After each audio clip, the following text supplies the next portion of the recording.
Peace, family. It's your girl.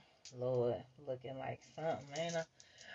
It's your girl, Morgan Renee Myers, tuning in with another reading of The Coldest Winter Ever by Sister Souljah. It has been a month since I read this book. The last flyer that I made was for April 17th.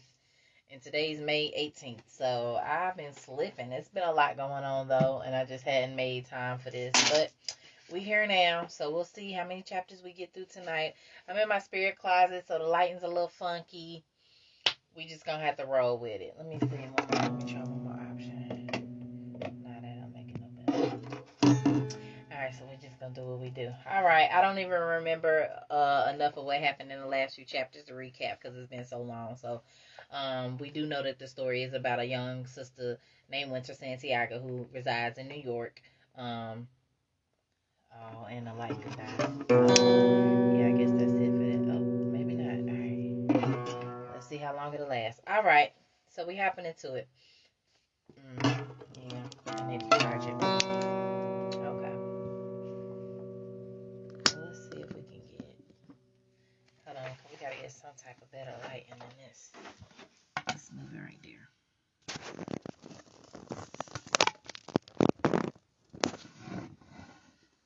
Okay. Accept me as I am. Shoot, I'm brown skinned. We just gonna deal with it. All right, chapter 14 of The Coldest Winter Ever by Sister Souljah. Lauren busted down the bedroom door holding party laminates in her hand. This is it, she said, throwing herself on the bed. G's birthday party is tomorrow. Every badass in the entertainment industry is going to be in a jam. What's wrong with you, Sasha? Maybe you didn't hear me. GS's birthday jam is tomorrow at the Palladium. LX is giving him the party. That's like chocolate ice cream with chocolate syrup and nuts all over the place. My face was twisted because all I had left was $350. I would have to buy something special, but there was no doubt that I was going. Life is a crap game, or as Santiago would put it, life's a poker game. So the next day I laid my $300 at the counter at Saks Fifth Avenue. Ooh, she crazy. She only had $350 left and she putting down $300 on some clothes? Oh my God. So the next day I laid my $300 on the counter at Saks Fifth Avenue. I walked out with a designer shopping bag with one Calvin Klein slip dress inside. I already had the banging shoes and a matching shoulder bag. My nerves were on edge. I kept telling myself, this is an investment. This is an investment. In less than 24 hours, I would emerge as the baddest bitch in the universe. Some trick in that party was going to bankroll all of my fantasies one way or another.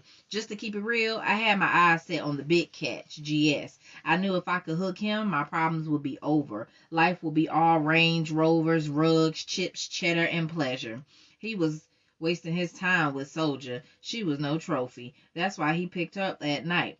He left her before the sun came up. You can't sport no bitch like her. I am the girl you go to bed with and wake up with. The one you bring the dough home to and leave it on the counter so I can take care of the house. I'm the girl who gets other niggas to envy you, want to be like you, want to kill you. Me. It's all about me, and real niggas know that. Real niggas love drama. Otherwise, ain't no thrill. Life ain't no thrill. If there ain't no drama, what's the point? A live nigga needs a bitch who's so bad that other bitches know when they see her just to lay the fuck down. Now, the other chick might have got some dick from the nigga at some time or other, but in the presence of wifey, she knew all she could do is shut the fuck up and be mad. With only enough money in my bag to buy one last dinner, I stepped into the Benz with Souljah, Lauren, and Doc. I couldn't understand why Doc was coming to the party. Her time had already come and passed, but I wasn't sweating the small stuff, especially because Doc was the driver and she was pushing my kind of whip. The thick of things is putting it mildly. When we rolled up, there were scores of people outside the club, everybody dressed to kill. The November breeze was chilling thighs and giving gobs of goose pimples to girls with no nylons. With parked cars in all directions, traffic was jammed. Luxury vehicles were everywhere, and only the music was pumping louder and faster than my heart. Doc swung into the $30 parking garage that others were avoiding. based, I guess, on the price alone. It was not even a second thought to her. Those platinum and gold credit cards erased her worry over that. When we walked up, soldiers signaled security and they parted the crowd in seconds. As we walked up the slim aisle to the special entrance, all eyes were on us. "That's Sister Souljah." "Who's that?" "That's Sister Souljah," they whispered. I felt like a movie star as our tight little foursome entered the building with no problem, leaving the little wannabes hanging on the outside only to imagine what was going on inside. Inside, players were seated in booths sipping Moet, Cristal, and Alizé. Some were talking to each other, some were kicking it with females. One big, buff bouncer type invited himself to our table. "You ladies want drinks? The bar is open till 10 p.m. and that is going to cost you." "Why is everybody outside? Let them in. Let's get this party started," Lauren said. "The bar is free until 10. We'll let them in after 10. Get it?" He smiled at Lauren like he was interested in her. We all went and got drinks and left Souljah in the booth. By 10:30, the party was shoulder to shoulder. The music was loud. More than that, the music was crisp. It was the difference between a car radio, a house radio, a stereo system, and a club. The club system took it up 10 notches. It was like the music had hands that ripped off your clothes and made you naked and crazy on the dance floor. With only the liquor to slow me down, my whole body was hypersensitive and completely sexual. When someone accidentally rubbed up against me, the sensation was magnified. Wet lips looked even more enticing, and the more the scene sucked me in, the more I liked it. Me and Lauren stuck together. We were looking for the celebrities. We weren't sure where they were, but we knew they were there. But we knew they were here. "Souljah and Doc disappeared," Lauren said to me at 11. "So," I said, "let's go have some fun." "You don't get it," Lauren said, as she tried to shout over the music that nobody's voice could compete with. I turned my head so she could speak directly into my ear. "If Souljah's gone and we can't find any celebrities, that means all of them are somewhere in a separate section, the VIP room." "Well, come on, let's go to the VIP room." The place was huge. We had to move slowly through the growing crowd to each side and corner of the club to find out where the celebrity section was. When we finally found it, Lauren whipped out her VIP laminates and flashed them at the security guards that had the secret entrance sealed off. Facing us was the same big security guard from earlier. He stopped us. "Wait a minute, shorty. You can't do nothing with those," he said to Lauren, flashing his smile. "VIP," she said, like he didn't see them the first time. "Check this out. You got the wrong color laminates. They was orange, but they switched into blue." He flashed his blue laminate. Now to get inside, you need a blue laminate." Lauren leaned on him a little, brushed his chest with her titties, and asked, "How can I need a blue laminate when you have one?" He flirted with her and laughed and all that, but still didn't let her in. She was talking so much she must have been telling him her life story. After a while, I wasn't even listening no more. He was getting off on joking with her, didn't believe or didn't care that she was Souljah's sister, and definitely didn't believe she knew GS personally like she said she did. Seconds later, the celeb door opened and 4 guys came out. My eyes were searching their faces to see if they were anybody. If they was leaving, at least they could give up their laminates and let us use them. As one particular face drew closer, my mouth dropped open. Recognizing him shook me up a little. "Winter," he said with mad passion. "Bullet?" I said, more like it was a question. He grabbed my 2 hands, pushed me back a step, and said, "Damn, you look like $1 million." "Ain't nothing changed, nigga," I said, noticing how sexy he still was, but giving him much attitude. With his mouth open, playing with the toothpick between his teeth, it was like he was talking, but no words was coming out. "Damn," he said again. He pulled me close to him and picked me up with his strong arms like I didn't weigh nothing. "Put me down. I ain't forget, nigga." "Forget what?" "I ain't forget either. I've been looking all over for you forever. Man, I asked Natalie, your girl Simone, Natasha, Reese. I even asked your mom where you was at. I ain't forget about the videotape. I heard you let niggas disrespect me at down at Mo's place." I told him with thick attitude. "Ah, that shit ain't nothing. That was Slick illin', not me. You know that kid is sick. I don't get down like that. I see you still got your shine," he said, looking at my diamond tennis necklace and matching bracelet. Watching him surveying my whole body with his eyes, my body temperature intensified. What I dug about Bullet, well, he was a real lover. He knows how to rock a woman's entire body. He's guaranteed orgasm. "Come on, why you don't take a ride with me?" he asked. My eyes peeped his black baggy slacks leather jacket, and heavyweight gold link. I wanted to say yes, but I kept thinking about what Midnight said about Bullet being down with Santiago's enemies. What I wanted was battling my loyalty to Santiago. But I know loyalty comes first, so I resisted. I still had the important shit, though. What you pushing? Then the nigga started fidgeting, mumbling something which amounted to the fact that he was a passenger in another nigga's car. That made it easy for him to tell me no. Come on, Winter, you sleeping on this nigga, he said, patting his chest with his heavy hand. A nigga been stacking chips. I'm about to cop something lovely. I got a little business on the side making moves. I'm about to come into something real big soon. I turned him down, not with words, but with my eyes. The bottom line was right now, I had a chance at getting with GS. Why should I fold my hand to pick up some unknown cards? He sensed my rejection and didn't want his boys to see me turning him down, but he was going to go for it anyway. Winter, straight up, this nigga got love for you. Stretch my leg out.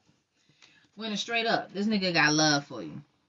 Knowing how to be cool and not play him out, I leaned over, gave him a kiss on the cheek, and whispered in his ear, maybe some other time, not tonight. He smiled with 100% confidence. It was this kind of certainty that made me want to undress. Let me get those digits. He pulled a pencil from behind his ear and flipped open a book of matches to write it down. Back in the day when they used to still use pen and paper. I love it. No phone. I don't have no phone, I told him. Come on, Winter, don't try to play me. I don't. I haven't been wanting no calls. That's why I just been staying to myself. Where you staying at? You asking too many questions, I told him. Well, how's a nigga going to get with you then? You give me your number, I told him. Where I'm at. Okay. You give me your number, I told him. Fuck that. Come here. He signaled over to his man, one of the three rolling with him that night. Give me a pager. His man looks confused. What? He said, unwilling to give it up. You heard what I said. Give me your pager. He snatched the pager from his man's hands. His man protested. I just got it today. Here, take this. He handed me the pager. You're going to see how serious a nigga is. Learn how to respect a man when he talks. I'll page you when I'm finished setting up. Seeing is believing. You'll see. My code is 000. He hugged me again. You're going to be mine. What's the phone number for the pager? I asked. You don't need it. I'm the only one calling that number, he said strongly. It was hard passing up good dick. It was easy to pass up a broke passenger nigga. Tonight, my aim was much higher. As Bullet walked away, I tapped his arm and asked for his laminate. He laughed and said, nah, why would I feed you to the sharks? Wow. Lauren had it all worked out, or so she said. By this time, she knew Frankie, the security guard, personally. Frankie couldn't let her in, but he let her know that GS was having a private party out in his house in Alpine, New Jersey at 2 a.m. All we had to do is meet Frankie around the back of the club. The 4 black trucks in the back will be bringing the party to Jersey, and all the finest honeys get a free ride with security. 4 trucks, 60 chicks, and a caravan of niggas following behind, and Benzes, Lexuses, Rovers, Rangers, Acuras, you name it. 20 girls left standing on the curb because security said they were either too fat or too ugly. Why do you know about 5 chicks sitting in the seats and 4 chicks sitting in their laps in each row of the Suburban? Oh, what do you know about 5 chicks sitting in the seats and 4 chicks sitting in their laps in each row of a Suburban? Now, I was sitting on some girl because I definitely wasn't going to let her sit on me. I wasn't going to say a word because I already decided it was better just to watch. Besides, I wanted to check out the competition. The first thing I realized was me and Lauren was younger than most of these girls. A whole bunch of them was in college. I heard them talking about a football game, Grambling U versus somebody. Some of them was talking like they came from far away. They mentioned that they was up for the weekend or drove all the way up from Washington, Baltimore, or Virginia. 4 of the girls in the back sitting on laps and positioned right near my ear were wilding. Every song that came on was, that's my jam. Then they would make a high-toned screeching voice, ski-wee, ski-wee, ski-wee every time. It bugged me out when they started bouncing to the beat while sitting on the girls who I'm sure had to have black and blue knees and legs by then. We invaded this private first-class neighborhood like an infection. GS's mansion was accentuated with an array of colored lights, which lit it up like the Walt Disney Palace. Hold on, let me stretch out my other leg, y'all. Spirit closet kind of small and I'm kind of long. Alright. So we invaded the first-class neighborhood like an infection. GS's mansion was accentuated by an array of colored lights, which lit it up like the Walt Disney Palace. The driveway was more like a parking lot at a Cineplex theater. Manicured bushes and evergreen trees gave the place the air of seclusion. Inside, there were more rooms than you care to count, 3 floors with steps leading to the west wing and the north and south side of the house. Crystal, Moet, fine wines, cheeses, buffalo wings, pineapple turkey meatballs, shrimps, and crab cakes were plentiful finger foods available to all special guests. It wasn't but half an hour before everybody started asking, where's GS? Where's LX? Where's this celebrity or that celebrity? After a while, I started getting vexed with security because I wasn't sure if they just wanted to keep all the women for themselves.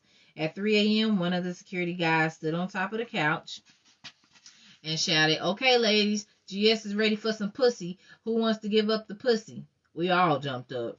If you're not here to get your freak on, bounce now. Any virgins in the house? Bounce now. Now, you know it's too many of y'all. GS told me to bring up the baddest female in the house. All the girls were screaming, raising hands, trying to get security's attention. Hold on now, hold on. Here's what we're going to do. We're going to have a contest. Line up, get up, line up. If you're too drunk to stand up, sit down. You're out. You're not in it. We're going to have a beauty contest. In the huge living room, there were 10 rows of 6 girls, each in the contest. I'm the host, one of the other security guys said. He was supposed to be big and intimidating. As far as I was concerned, he was just big and fat. He walked through each row of girls with his tall, fat, sloppy self carrying a vodka tonic in his right hand. Then he started pointing. You ugly, sit down. You ugly, sit down. You ugly, sit down. The 3 girls was mad, mumbling all kinds of insults at him. One of them said it loud enough for everybody to hear. You big fat bitch, she called him. The second girl said, I thought you left all the ugly girls at the club. Fat ass sipped his drink and said, it was dark. I missed 3. Now sit down and shut up. All right, now, hold out your hands. Each row of girls stuck their hands out. Man hands, sit down. Goddamn, what your mother do? Burn you a cigarette? Sit the fuck down. He was eliminating contestants. Next, the other security guard stood up. He walked up and down the aisle like he was a military drill sergeant. For seconds, he didn't say nothing. Then he started pointing. Cheap shoes, sit down. Cheap shoes, sit down. I looked behind me, and one of the girls he told to sit down was Lauren. She caught my eye. I just raised my eyebrows at her as if to say, I'm sorry. I knew them cheap shoes would be her downfall. I'm weak. Now I knew them cheap shoes would be her downfall. Oh my God. He went to it. That was funny. Peace to everybody tuned in. Let me go back. Cheap shoes, sit it down. Cheap shoes, sit down. Cheap shoes, sit down. I looked behind me, and one of the girls he told to sit down, and it was Lauren. She caught my eye. I just raised my eyebrows as if to say, I'm sorry. I knew them cheap shoes would be her downfall. Yes.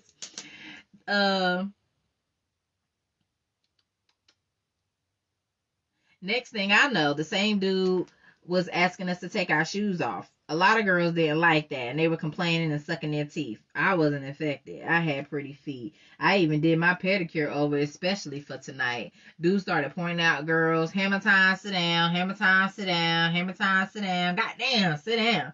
There was only like 40 girls left. All right, ladies, this is a big one. Everyone with a weave, sit your bald asses down. 25 girls were out on that one call. My shit was straight and real. With 15 girls left, I was planning on winning. Then the next security guy got up and said, pull up your shirts. I'm checking for them nasty worms. Everybody was confused. We just stood there asking him and each other, what? What worms? Stretch marks. A lot of you slick bitches got nice figures and ugly stretch marks. You know you got 4 kids. Your ass shouldn't even be here. GS do not want to be your baby's daddy. All the guards started laughing. 5 girls with worms was eliminated. Oh my God, that's so disrespectful. Oh, that's not nice. The security guard called over to the DJ. Throw on some Biggie Smalls. Let me see you hoes dance. You gotta have rhythm. If you can't dance, you probably can't fuck. Sit down. You off beat. Sit down. You're wet. Sit down. Your butt fell off.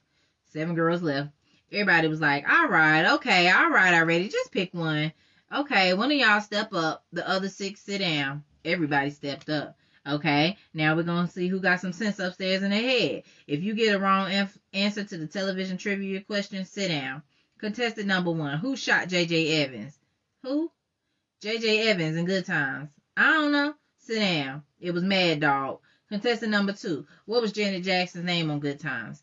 I know, it was Penny, the contestant answered. You're right. Contestant number 3. What was Alice's, the maid, and the Brady Bunch boyfriend's name, and what job did he do? Oh, I don't know. The security guards was laughing so hard they was bent over. The one who fell on the floor yelled, "You're out. It's Sam the Butcher." Contestant number 4. What was Fred Sanford's favorite drink? Come on, that was too hard. Hers was easy, she said, pointing to number 2. Sit down. Fred drank Ripple. Contestant number 5. What was Samantha Stevens' mother name on Bewitched? Sabrina? No, it was Endora. I'm mad these men know these TV shows like that. How was I supposed to know? I didn't watch that shit. I don't have cable. Sit down. Contestant number 6. That was me. What was the name of the dog on the Jetsons, the dog on the Flintstones, and the dog on the Brady Bunch? Astro, Dino, and Tiger, I said swiftly. Ah, shit. That's right. That's right. Security laughed. The buff one was like, yo, that bitch is smart. Contestant number 7 was disqualified because she didn't know who beat Rerun in the dance contest on What's Happening. But I saw that episode at least 10 times. It was Danny Disco Dynamite. Now we're down to 2 contestants. Who's it going to be? Let me see. Then one of the security guards jumped up and said, what size is your bra? The girl said 36D. I said 34D. Pretty close, he said. But who has on clean panties with no holes and no loose strings? Open your legs. He got down on all fours and looked under her skirt. Then he crawled over and looked under my dress. When he saw my nicely trimmed, bare, hairy pussy, he said, that's it. You're the winner. All I could think was, thank God I didn't wear no panties. Lord. It seemed like we would never make it up to the top of the wide, steep, and curvaceous staircase. Every step closer I got to the bedroom on the west wing of the mansion, the more excited I became. I wish I could have a Polaroid snapshot of the look on GS's face when I walked into the room. As we got closer to the door, the fat security guard who escorted me said, me and you could dip into any one of these rooms right now. If it's me you really want to just give me, me and you could dip into one of these rooms right now. If it's me you really want, just give me the word. I wouldn't even respond to him. A few steps before the entrance of GS's bedroom, the fat guy turned around and walked away. I could hear the music in the room pumping real loud. Standing outside of the door, I checked my clothes and touched my hair with my fingers. I turned the knob to let myself in. Surprisingly, the room was dark. The only light was coming from the television where the image from the PlayStation Street Fighter game was stuck on pause. I ran my hands along the wall, trying to guide myself to the light switch. Accidentally, I tripped over what I guessed was a Timberland boot tossed on the floor. Now I was glad the lights were off. I didn't want GS to see me in an uncool position. When I stood up, I walked a couple of steps before filling the night table with my fingers. As my hands were extended in front of me to keep from crashing into anything else, I almost toppled over a Cristal bottle. I knew that's what it was from the shape of it as I held it in my hands. It was empty. Oh shit. I knew GS was wasted, probably crashed out on the bed. It was either that, or he's a sexy motherfucker who likes to play games in the dark. I could get with that. With a few more steps, I found my feet tangled in his pants that were tossed on the floor. Now I was getting real excited. Finally, I found the sound system, but I couldn't read the buttons, so I just started turning and pushing them one by one.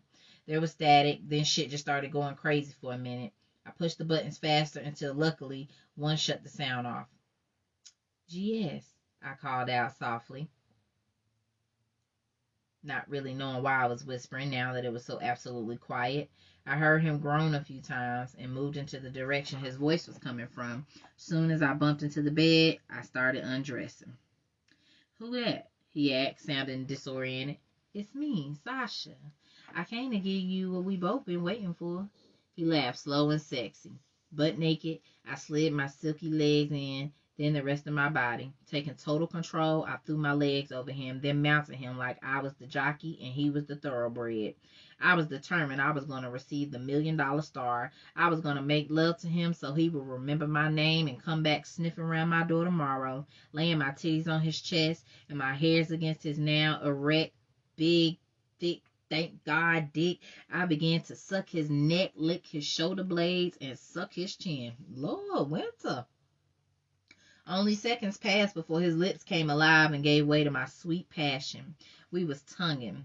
His strong arms grabbed my hips and lifted me up slightly, positioning to penetrate. I pulled myself to the side, resisting him, so I could suck it first to keep it hard longer. As it went into my mouth and halfway down my throat, I moved my lips slowly back and forth. GS let out a groan that let me know I had him in the palm of my hands. Tonight, it will be all about him. Once I turn him out, it will be all about me. When I felt the pressure mount in him, I withdrew my tongue and lips. He grabbed my head, wanting me to keep going. Instead, I mounted him then, pushed him inside of me. I put everything I had on him, double-jointed hips and my flexible body moves. He wouldn't never call me a lazy lover. As my pussy muscles held him in a lobster grip, I vibrated all over him. I heard him scream in ecstasy like he was my bitch. The sound of his surrender caused me to lose my head, and my orgasm caused my whole body to shake uncontrollably. He responded by busting a nut, a big fucking walnut, inside of me. We both collapsed into sleep. I don't know about him, but I went out with a smile. That is so, irresponsible. She out here having sex with this grown man, unprotected, letting him nut all up in her. Winter was too much so early in life. Hard to believe she was only 16. Yeah, she was 17 by this point in the story. But good God, Winter. And he a grown man. And he might be dating or talking to Souljah because he comes there during the day, but he always leave. And the fact that she even won this whole contest with all these other girls to be the one to have sex with him, and he toe up, that's just not wise, y'all. Just because somebody fine and got money, Lord, don't mean you have unprotected sex. Alright. Okay. She's 17, yeah. But think about it. When did a lot of us start fornicating or having sex? I was 16, and it was because of books like this. Well, not books like this. It was because of books worse than this. This book I read called Zane. It was by Zane. You know, she an erotic writer. It was called Sisters of APF. Sisters of Alpha Phi Fuck 'em. And that book turned me on. It was talking about all kind of stuff. And it just made me really interested in sex. And I really wanted to wait till I was married, but yeah. And then I read something earlier about like this woman's child. She's only 10 though, 9 or 10, and she's like sexting right now. And I do think times are real different now with the youth having access to technological devices on like the regular, so they can really get into a lot more. I had to back then had to sneak and watch porn and stuff like that, but they have so much more access to things we didn't, so I can only imagine what the teens of today are going through, honey. But all right, getting back to the story. So she did all that. So he responded by busting a nut, and she went out with a smile. In the morning, I tidied up after our house guests. I was dressed in GS's shirt. Downstairs, I tried to bring together some breakfast for us. I had music playing at a low volume. The sun was filling up the entire house the way it does in classy neighborhoods where architects design houses with the position of the sun, moon, and water in mind. As I walked up, the long wide staircase, I felt a pain in my side. Uh-oh. Excuse me, sweetie. Hey, you gotta get up and get out of here. I don't know what you think. I don't know what you're doing in here, but don't respond. I'm afraid of the answer. Wait a minute. Hold on. Let me go back. So she walking upstairs, and I felt a pain in my side. Excuse me, sweetie. Hey, you gotta get up and get out of here. I don't know what you're doing in here, but don't respond. I'm afraid of the answer. Everything was a blur. I attempted to focus. My head was pulsating the way it does after a night of a wild mixture of drinks. Oh, so she must have been dreaming. The harmless-looking 30-something woman was poking me in the side with a long black antenna on which I assumed was a walkie-talkie. When I sat up, my eyes confirmed the images that were jetting through my mind. I was in GS's mansion. It was not a dream. The untidy room of last night was now spotless except for my naked body. Like a zoom lens, my eyes scanned the floor for my clothes, which I recall dropping on the floor on the side of the bed. I spotted them laid neatly across a chair. I grabbed my neck with my hands. My diamond necklace and my bracelet were still on, so I could rule out robbery from this bizarre situation. As I collected myself and began dressing, the woman watched me as if I was acting in a scene she was directing. Clutching my bag, I asked her, "Where's GS?" "He's not due on the set until 2 this afternoon. It's 9 a.m. right now, but you will have to go." "Think about it, lady. If I'm here in his room, I must be a welcome guest in GS's home." "Oh, really?" she said doubtfully. "I'm sure he wouldn't mind if his girl waited downstairs for him. This house is big enough for everybody." "Listen, sweetie, I'm sure you're GS's girl. However, this is not GS's house. Now, we have it rented for a video shoot until 12 midnight. I've got to get every shot finished by then, so I have to ask you to leave in the interest of GS's money. Overtime is an ass kicker in this neighborhood." She tossed my clothes at me.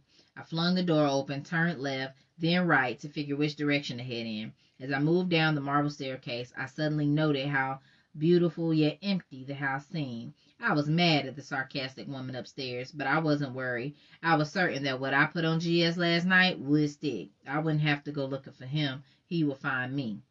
When I exited from the multi-$1,000 crafted doors, it reminded me of my old house on Long Island. Just acres of perfect landscape and trimmed trees. Finding the bus stop would be like looking for a lost contact lens. Once I walked past the evergreens, I saw the black trucks that we all roll over here in. The huge security guys who were the phantom comedians of last night were now looking very sober and serious about guarding this house. As soon as one of them spotted me, he called out, "Where you headed, lovely?" Slowly walking toward him, I weighed my options. "I'm trying to get back to the city. You can ride with me if you can wait till 11. That's when I get off." "Were you here last night?" I asked him. "I don't remember your face." "Why would you?" he said casually. "Oh, wait a minute. Were you here last night?" I asked him. "I don't remember your face." "Why would you?" he said casually. We put-putted in his Datsun. The deteriorating jalopy was so slow, it added 40 minutes onto what should have been a quick trip. Maybe it was because his speedometer wouldn't break 45 miles per hour. As I crawled out of his car, I asked, "So, were the black trucks rented just like the house?" "Yep, just for the video shoot," he said nonchalantly. "Listen, I'll see you around," he said, while looking like he wondered if he had a chance with me. I muttered back, "No, you won't see me," and I slammed the door. Souljah was aggravated when I got upstairs in the house. As she munched on some barbecue chips, more out of habit than hunger, she asked, "Have you seen Lauren?" "Not since last night," I responded, walking straight back to my bedroom. She knew better than to try to get in my business. As I relaxed on the comfortable bed, I thought about everything. My only regret was not getting a photograph, autograph, or a piece of GS's personal belongings. Nobody would ever believe me if I told them me and him got down together. But I soothed myself with the idea that there was still time. As the minutes slipped away, 60 seconds at a time, I waited patiently for Lauren. Hell, she was there last night. She was a witness. Me and her would have a one-up on Souljah. While she strutted around all proud, Lauren and I would know that she didn't really have it all as tight as she thought she did. After all, she let me slide that ace right out her hand. Stuffing envelopes and answering phones was not my line of work. But Lauren didn't come home in 2 days. She didn't even call. Souljah was more worried than anything. Somewhere along the line, I guess she decided to substitute me for her sister, because here I was doing all the goddamn work. I wanted Lauren to come back just as much as she did. It was as if I was left alone in the apartment with a set of gigantic eyes watching me. Souljah had a way of looking at people that I didn't like. She was very slick about using every minute that she's around a person to ask certain questions, which led her to knowing more than she needed to know, or more than a person wanted to give up. "I never heard you mention your father. Is he alive?" she would ask in an innocent voice, as if she didn't know that it's disrespectful to ask niggas about their daddy. "What?" "Yeah, he's alive," I answered, with the mind your fucking business tone. Each time the phone rang, I was hoping it was midnight. Above everything else, I always pictured him as the man who could rescue me.